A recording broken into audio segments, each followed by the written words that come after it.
Hey everyone, how are we doing today? This is James Sweeney, aka SplitSuit, and welcome back to another video.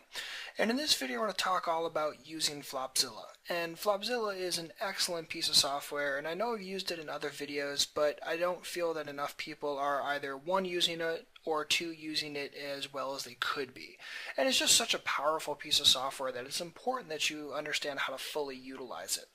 So this video is going to go through a couple different hands, but really just talk about how to use Flopzilla, how to get the most out of it, and how to just do everything from visualize an opponent's range, build a range, and also look at our own hands and explore how they hit flops, and also talk about how to create strategies based around that. So this video is going to be pretty jam-packed, and going to talk all about Flopzilla and how to use it better. So without further ado, let's just jump right into it and start having some fun. So before we do anything, let's talk about Flopzilla and talk about what's what, so that way we just kind of know what this software is. So over here on the left we just have ranges, and these are all ranges that I have saved, well I've created and I've saved. So I have all the ORs are opening ranges, all the CCs are cold calls, idiot range is just a really wide cold call range, and we can also create things like 3-bet ranges as well. Now, I'm sure we'll talk a little bit about that in this video. Over here we have just hands in case we want to create it ourselves. So if we want to do pocket pairs and broadways, we could do that. If we want to do broadways and suited, we could do that, blah blah blah. We could also use the drag bar, similar to the drag bar in Poker Stove, and just drag out a percentage. And so that's a 24% range. If we want to do more, that's 52, blah blah blah. We can also do fun things like weighting. So let's say we were assuming or trying to build our opponent's 3-bet range, and we think he's going to 3-bet queens plus an ace-king, but we also think he's going to occasionally 3-bet, say, 10s, jacks, and ace-queen suited. What we can do is we can go over here to weight, and you just pick whichever weight you want. Say 1, maybe drag this down to 50%, and say 50% of the time he'll 3-bet ace, queen, and jacks. Then if we do another weight, maybe say 20%, we can also highlight another one for that.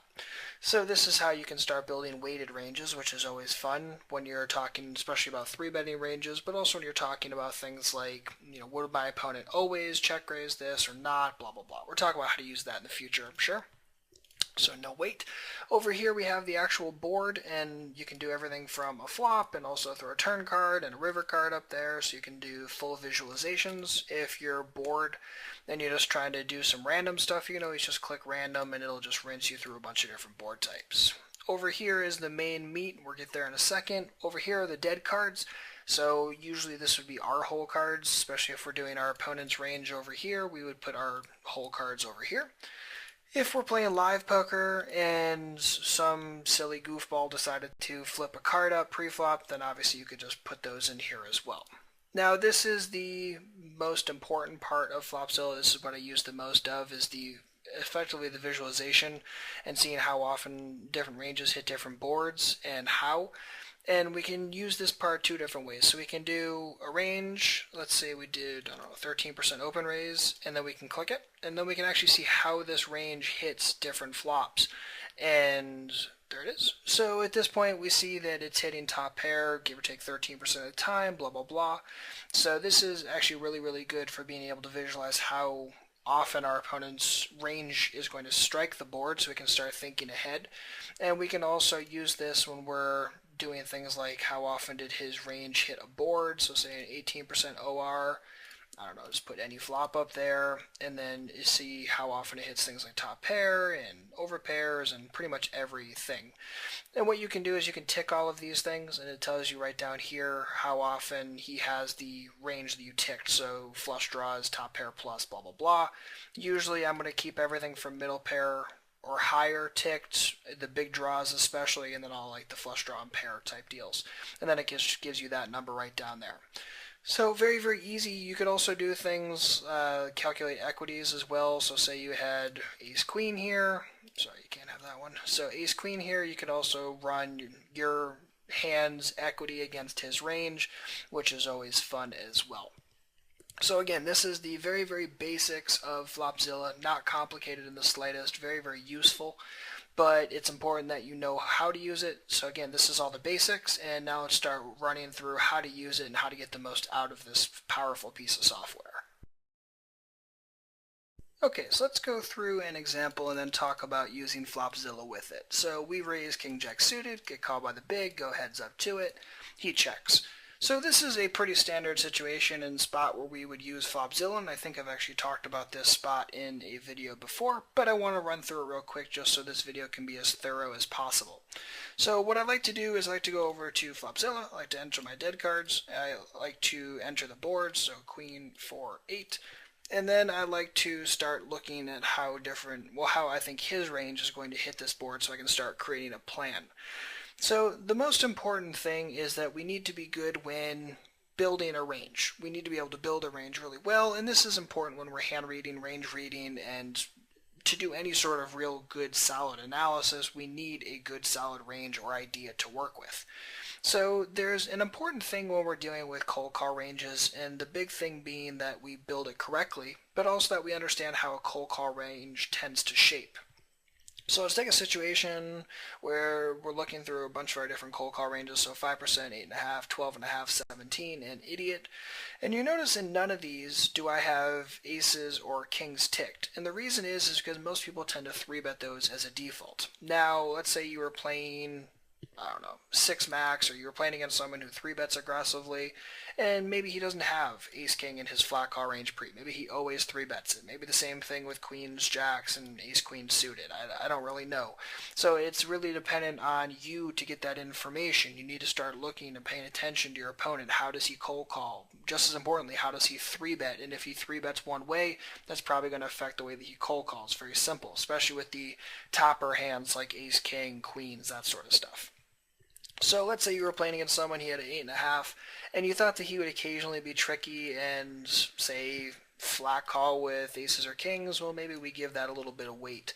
So maybe we say he'll do that 10% of the time, and maybe we think that he'll 3-bet ace-king a fair chunk of the time, and he'll only flat it, say, 30%.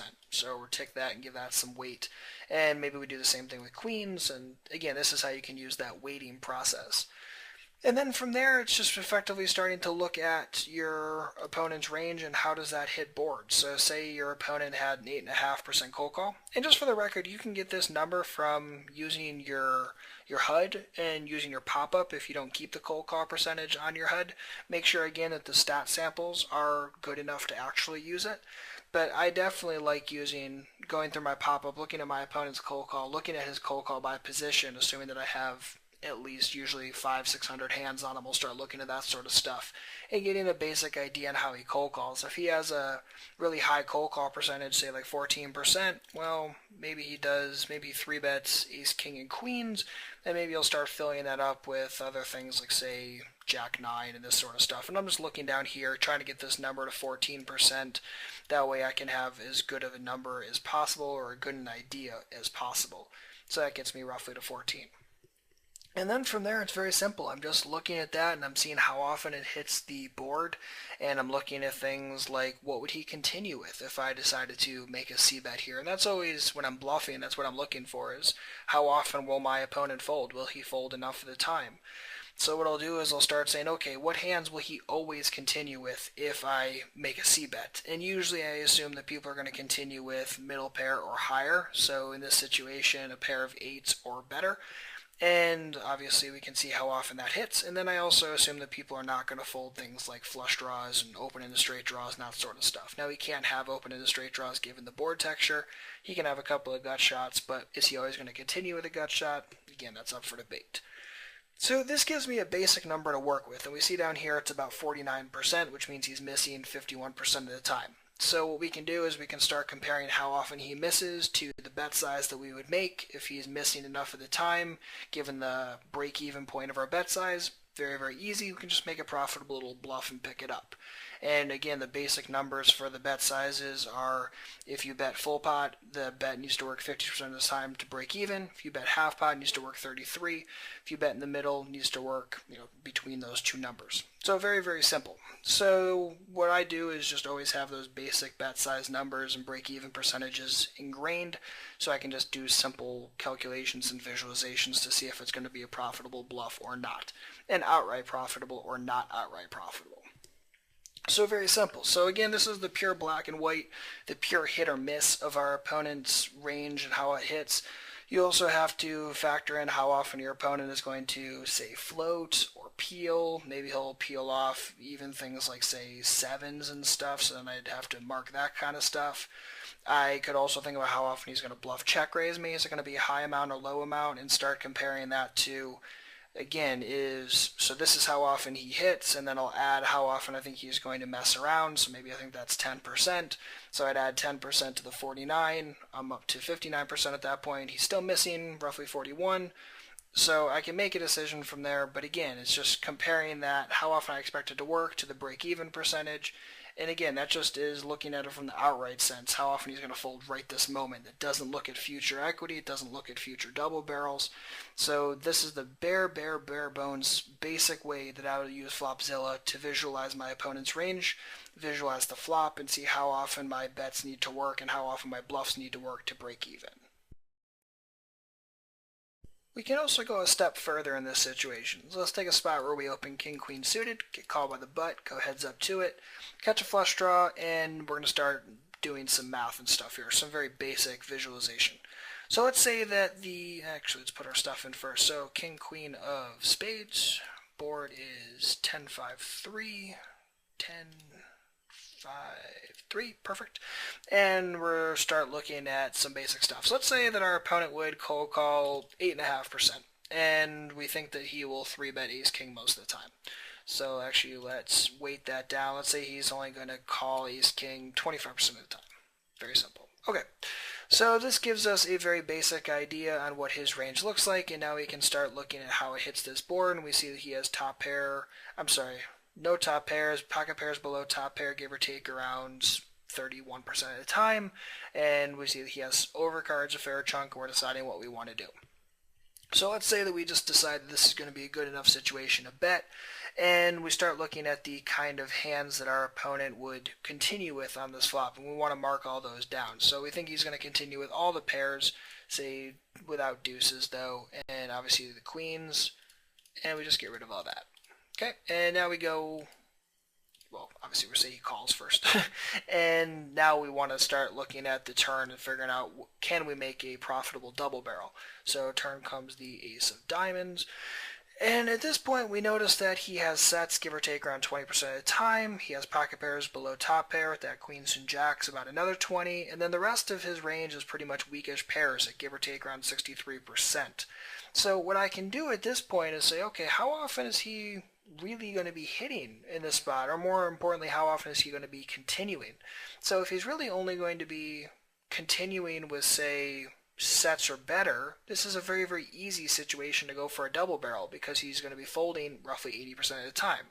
In real life, he's probably going to continue with pocket pairs below top pair, a fair chunk, in which case he's continuing roughly 40% of the time, but he's still missing 60, and obviously we know that that's profitable for us. Even if we potted it in this situation, we would expect that to be showing a profit. It needs to work 50, it's going to work roughly 60, showing profit for us. Good stuff.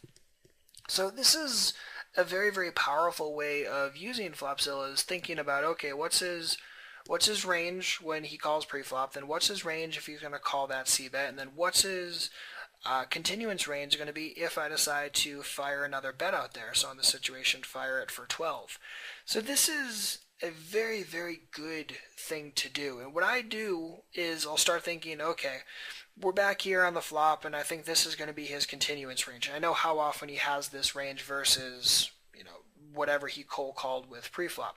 So I think of that, and then I think, okay, is this c-bet going to be outright profitable or not? If it's not going to be outright profitable, then I start thinking ahead. Then I start thinking about different turn cards and can I double barrel them? So let's say that the turn card, instead of being that awesome ace of diamonds, was an 8 of hearts. Well, then I start looking at things like how often does my opponent have second pair or better? So at this point, 20, 25, so 45, give or take, I don't know, give or take around 60-ish% of the time. Perfect. Which means he's missing 40, so I know that if I make a half pot c-bet, it's going to show profit. It needs to work 33, it's going to work roughly 40. showing profit. That's good stuff. So I can use this to not only say, okay, can I bet this specific card, but I could use this to think, okay, can I bet future cards? What cards are going to be good or bad? Are all of them good? Are none of them good? And I can start making decisions based upon that. I can think ahead, and I can already have plans when I'm on the flop. This is all stuff that I do off the table. I do a ton of this exploration off the table, just strictly so I can internalize this stuff. I fully understand it. So when I'm sitting at a table, I just have a general idea, okay, he's missing this flop X amount of the time, he's going to miss the turn another percentage of the time. Can I go for a single barrel? Can I go for a double barrel? And then create plays based around that. Again, this isn't really complex stuff. This is actually quite simple. But all you have to do is put some of this exploration in off the table, and all of a sudden this stuff can become very, very useful and very, very profitable for you. Okay, let's look at another way in which we can use this. So let's take a spot where raise from EP. We decide to set mine with 4s. End up breaking the flop, check, face a c-bet. We're deciding if we want to consider going for a check raise. So at this point we have 4, so we'll mark that down. 4 of hearts, 4 of clubs. We have Queen of hearts, 7 of hearts, 5 of something. Sure. Okay, and now we need to start looking again at our opponent's range and start seeing how it hits this board, blah, blah, blah. So at this point, let's assume that our opponent has a, 13% open raise range from early position. And again, we can use our HUD to look at things like this. We can look at his preflop raise by position stat, assuming that, of course, that the sample size is big enough. Usually, most tags in your game or nits in your game are going to raise roughly similar ranges. Again, nits tend to open all the same ranges from EP. Tags tend to be very similar. Lags tend to be a little bit more variable, but again, usually in the same rough range. So you can get basic ideas just by exploring the different players in your game and the general pool. So let's just assume that he opens this kind of range from EP, and now we need to start thinking about what he would c-bet this board with, because yes, he hits this board give or take around 52% of the time, assuming that we think that he is, c-betting with all of this, but we need to start thinking, does he really c-bet all of this? So we can look at a c-bet percentage. A high c-bet percentage is going to indicate that he is probably c-betting majority of this range, if not all of it. And a very low c-bet percentage is probably implying that he's not going to be c-betting everything, including weak pairs, all the ace highs, all that sort of stuff. So it's important that you look at not only what his range is when he raised preflop, but also what you think his O range is right now in this flop, what his range is when he makes this bet. So at this point, it's very simple. We can just use his flop c-bet percentage. If he has, say, a 60% flop c-bet, well, obviously we know we can probably discount quite a bit of this stuff, including things like probably the ace-jack type stuff, king-jack type stuff, blah, blah, blah, and start getting a more clear-cut idea. So let's just take out some of the junk stuff and, let's say get rid of deuces, 3s, and 4s. So let's assume that he's c-betting this kind of range. And we see that that hits roughly 81% of the time, and it hits with a lot of things, with pocket pairs below top pair, and top pairs, and some over pairs, and obviously a little bit of things like draws and ace high type stuff. And we decide that we want to consider going for a check raise. So again, we're going to have to do some math here. We're going to have to compare or find the break-even percentage. So at this point, we're risking 12 and a quarter to pick up whatever's in the pot, and we can just do some very basic math and find the break-even percentage. And then we can just go back here and say, okay, how often are we realistically going to get folds here? So what I do is I say, okay, what is he going to continue with for sure if I go for this check raise? Well, I think he's always going to continue with top pair or better, so I'll just get rid of those.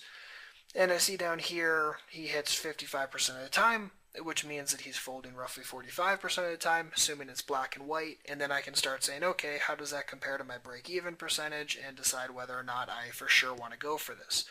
Now, there are also things we need to consider when we go for this check raise. 1, how real is it? 2, does this guy have a fold button, or is he always going to call here with even, say, pocket 9s?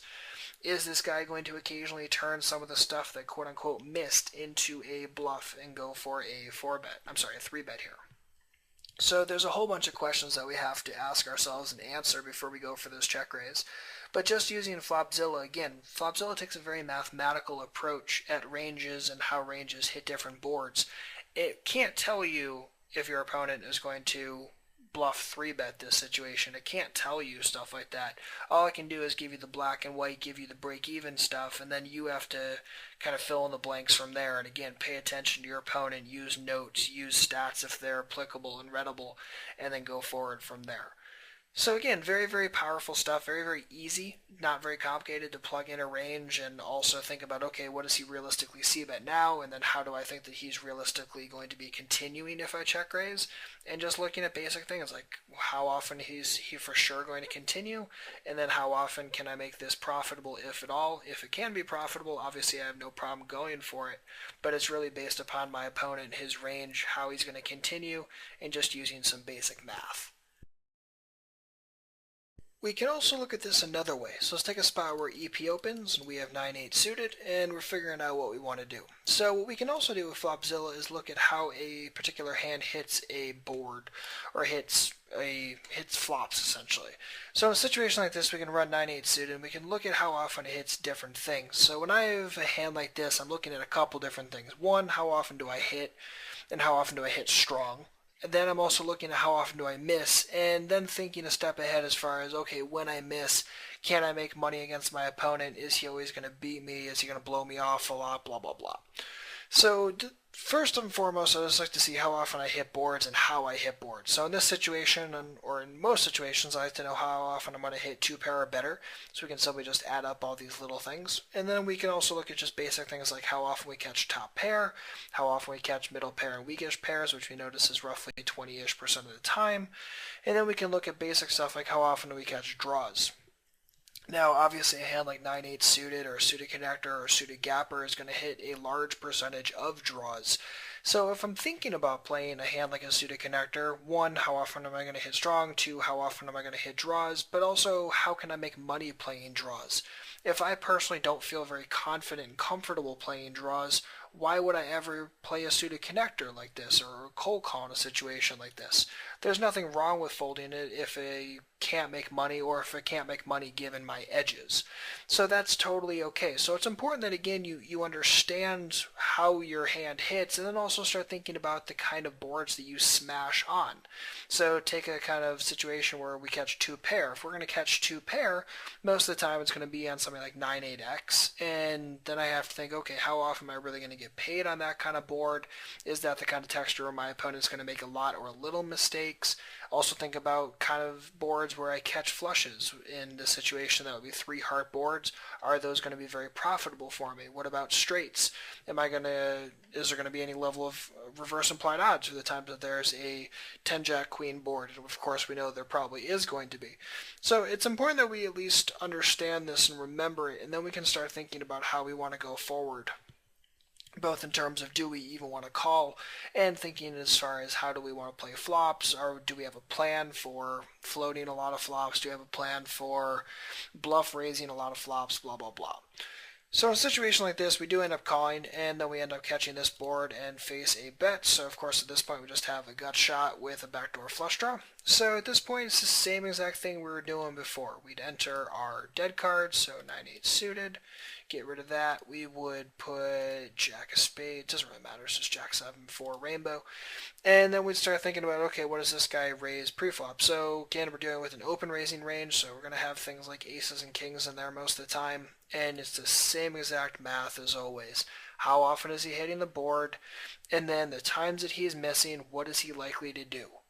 Very, very, very, very simple. And again, his flop c-bet percentage can influence this. If he doesn't flop c-bet very often, obviously he probably doesn't have things like deuces or as much things like ace-queen or 9-8 suited in there. Very, very simple.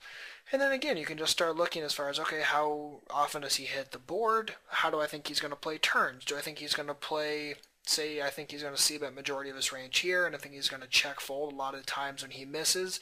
Well, I can strictly say, okay, how do I think that he's going to play that? If he's going to be check folding a lot, is he missing enough now that I can just say, okay, I think we can pick it up 60% of the time on the turn? That can be a very, very profitable thing. And then I can also look at just basic stuff of, okay, say I think he's going to c-bet this kind of range, whatever, and I'm thinking about how I want to visualize the turn. Well, I say, okay, the cards that I hit on, say 10 of diamonds, am I going to be able to get paid off a lot? Is my opponent going to have the kind of hand range that would pay off a fair chunk of the time?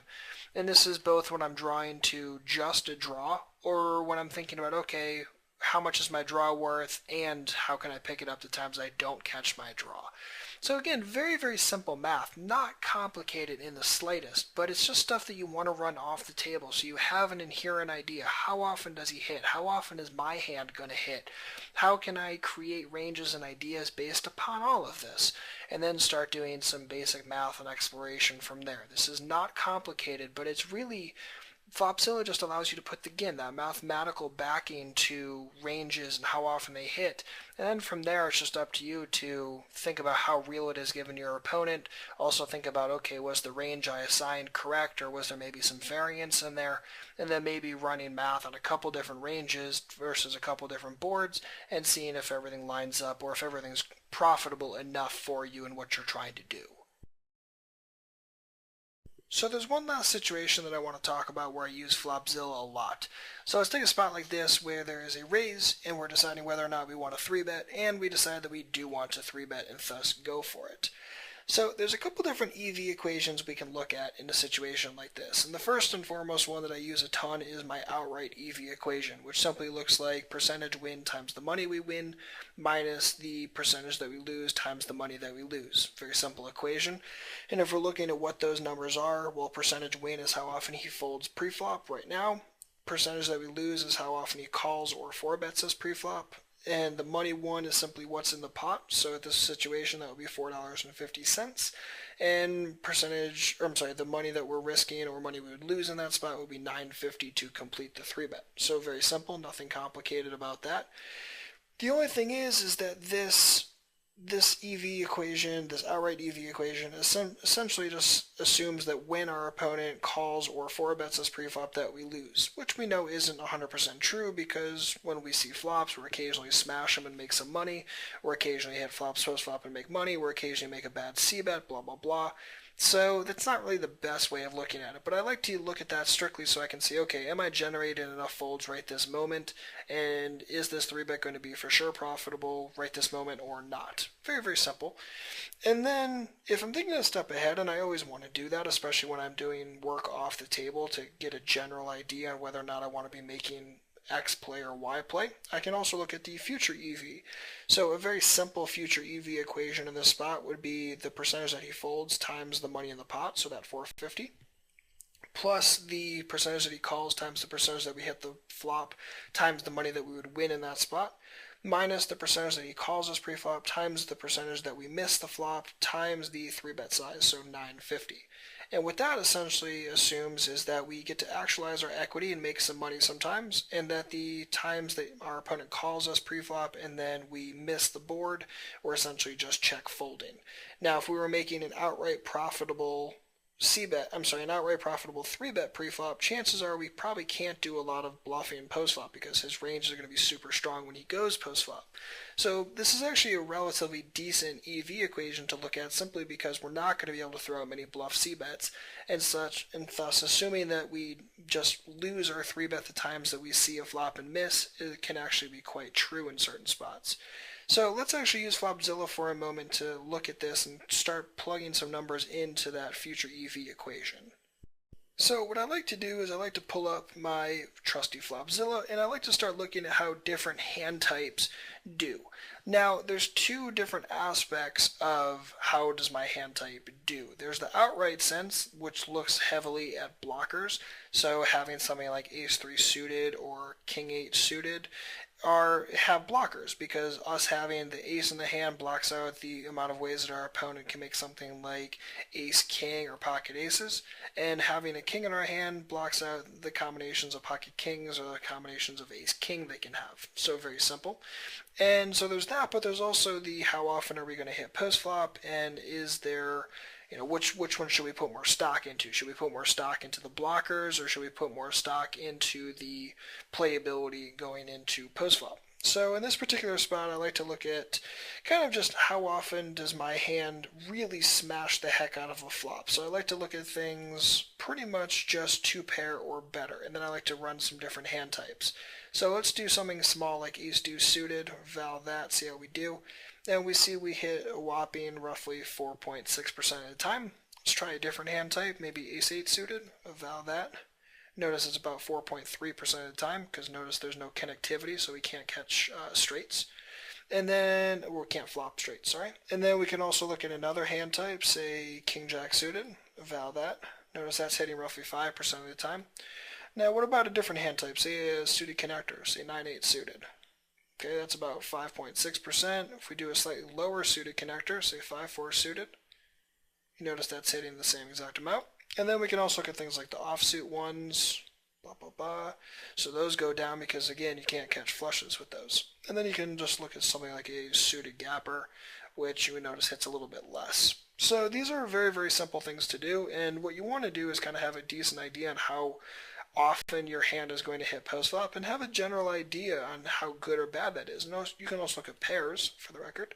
So notice that the baby pairs actually do very, very well post-flop because they have the highest chance of being able to smash things like sets on that flop.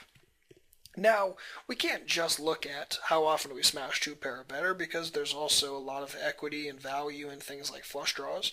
So what we could do is tick in flush draws, open into straight draws, because those can definitely give us some value. And then you notice that we start doing some hitting, especially if we're looking at things like suited connectors, even suited gappers aren't doing too badly either. So again, you have to start thinking, okay, that's cool, I'm hitting post-flop a fair chunk, but how am I going to be able to make money that largish percent of the time that I'm catching flush draws and opening straight draws? Am I profitable in that situation post-flop? Is it a spot where I can go for a check shove with that kind of draw? Do I need to go for a c-bet and play poker? Do I go for a c-bet and expect a lot of folds right this moment? Blah, blah, blah. So again, always thinking that step ahead as far as how do I want to create lines, how often am I going to generate folds with this 3-bet right this moment, but also how am I going to be able to play flops and how is that going to be profitable or not profitable.